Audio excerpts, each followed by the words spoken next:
Vamos a hablar del comportamiento de la influenza en la población pediátrica.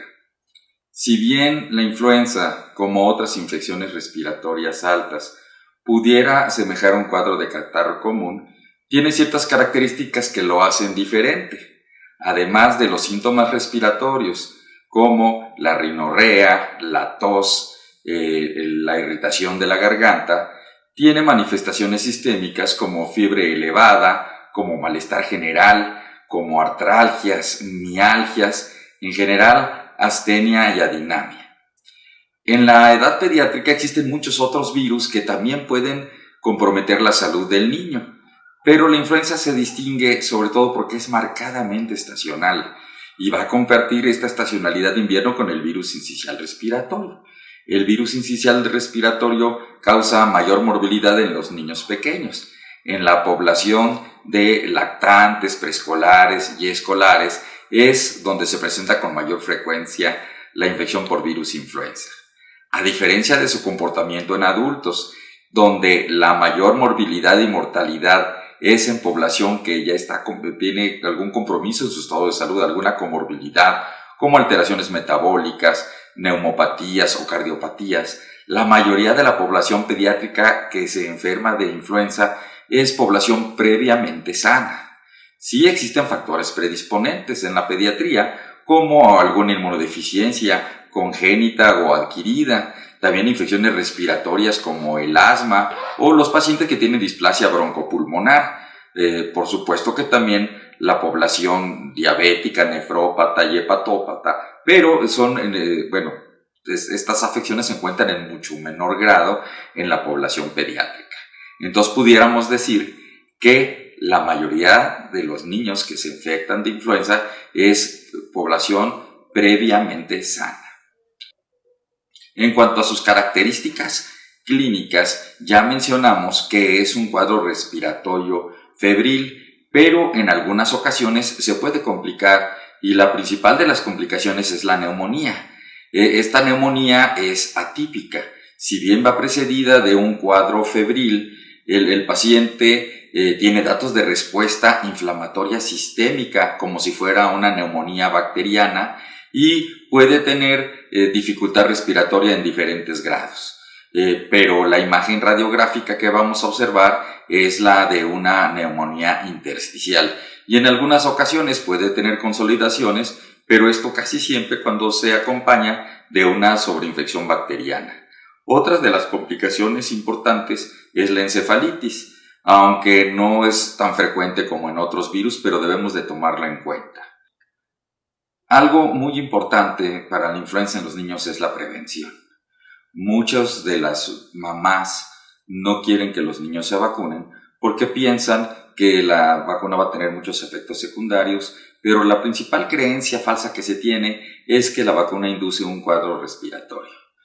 Nosotros sabemos y conocemos la estacionalidad de los diferentes virus y sabemos que el momento óptimo para vacunar contra influenza es antes de la máxima circulación, que es en el invierno. Entonces la vacuna se debe poner durante la temporada de otoño. Durante la temporada de otoño existen otros virus. Es la parte final del curso de verano del adenovirus. También es cuando inicia un virus que es marcadamente estacional de otoño-invierno, como el virus sincicial respiratorio. Y por supuesto el virus parainfluenza, que es completamente de otoño. Entonces es muy frecuente cuando se vaya a vacunar a un niño, estén ocurriendo o se traslape con la estacionalidad de estos virus y el paciente presente manifestaciones de estos virus en el momento en que se vacuna con influenza. También es frecuente que cuando la administración de la vacuna es tardía, por ejemplo, cuando la gente no se quiso vacunar en la temporada y a la hora que está viendo otros casos, ya vacuna a sus niños, puede ser que el paciente o que la mamá del paciente confunda efectos secundarios de la vacuna con influenza enfermedad, porque el pico epidémico ya está en curso. Un punto también importante es distinguir la población con mayor riesgo de tener complicaciones, sobre todo para establecer un tratamiento oportuno. Por supuesto, el tratamiento debe de ser sintomático, atacando las causas de mayor morbilidad en el paciente. Pero tenemos un recurso muy importante que es el antiviral. Los amadantanos, que fueron los medicamentos que tradicionalmente se utilizaban, ya han quedado en desuso. No tienen espectro contra influenza B, tampoco contra los influenzas H3N2 circulantes. Y desde que fue la pandemia, ya este virus nuevo tiene una mutación en el sitio donde actuaban estos amadantanos y ya no son medicamentos útiles. Entonces nos quedamos con los inhibidores de neuraminidasa, que aunque haya habido controversia acerca de su utilidad, la mayoría de los organismos que nos rigen, de los organismos que tienen el mayor peso en sus recomendaciones, como la Academia Americana de Pediatría, como la Sociedad Americana de Enfermedades Infecciosas, y los libros de texto en los que más nos apoyamos en infectología, como el Feijing y el Mandel, recomiendan ampliamente que se siga utilizando el oseltamivir. Este oseltamivir en la población pediátrica se va a administrar por kilo de peso, o sea, por dosis ponderal, y lo más importante es que el tratamiento se establezca de manera precoz durante las primeras 48 horas. En casos graves está permitido durante los primeros 5 días de la enfermedad, e incluso casos muy graves se puede prolongar. La dosis no se duplica en los casos graves, más bien lo que se duplica es el tiempo de administración. Y por supuesto, en caso de que haya una complicación importante, pues las áreas de cuidados críticos, las áreas de terapia intensiva deben estar preparadas para recibir estos pacientes. Pero sobre todo lo más importante es el tratamiento preventivo. Por eso es muy importante que las vacunas se pongan a tiempo. Hay que recordar que en el paciente que se va a vacunar por primera vez, que tiene que ser mayor de 6 meses, la primera dosis se pone por duplicado. O sea, se pone la dosis y 30 días después se pone la segunda parte de la primera dosis. En caso de que el paciente ya no sea pequeño, que no sea la primera vez que se le aplica la vacuna, pero la ocasión previa o la primera vez solo haya recibido una dosis, se tiene en este momento que aplicar 2 dosis. Aunque la indicación de la vacuna es universal, por las dosis que nosotros disponemos en nuestro esquema nacional de vacunación, estas dosis van dirigidos a la población menor de 5 años y a algunos niños que tengan ciertas características especiales como inmunodeficiencias, como enfermedad pulmonar, sobre todo asma bronquial, o que tengan, hayan padecido o que tengan displasia broncopulmonar a consecuencia de la ventilación mecánica en su niñez temprana. La mayoría de los cuadros de influenza se pueden manejar ambulatoriamente, sobre todo cuando ocurre en los niños que no presentan la gravedad que presentan los adultos o en los niños más pequeñitos.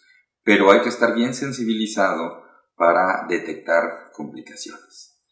Y la complicación más importante es la dificultad respiratoria. Cuando tenemos datos de dificultad respiratoria, que tenemos que tener la entereza de sabérselos comunicar a los familiares. Aquí siempre hablamos de familiares porque la población pediátrica depende de sus familiares, no se rige sola, para poder llevar al niño a la instancia correspondiente. Si nosotros somos trabajadores que actuamos en el primer nivel de salud, en las clínicas periféricas, en nuestro consultorio médico particular, en el centro de salud, tenemos que tener esta sensibilidad para poder trasladar a tiempo hacia los centros hospitalarios de segundo nivel, donde estos niños van a recibir la terapia adecuada, ¿sí?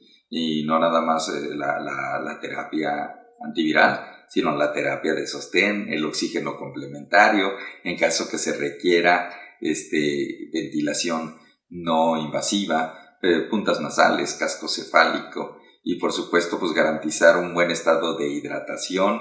En caso de que haya intolerancia a la vía oral, poder en ese momento suplir esta necesidad para que no haya complicaciones, control de la fiebre y sobre todo la prevención de las complicaciones. Y por supuesto, también estando ya en el segundo nivel de salud, saber detectar complicaciones ventilatorias que nos hagan o que hagan que tengamos la necesidad de trasladar a estos pacientes a tercer nivel, donde van a requerir el soporte ventilatorio y sistémico para que estos casos se resuelvan a tiempo.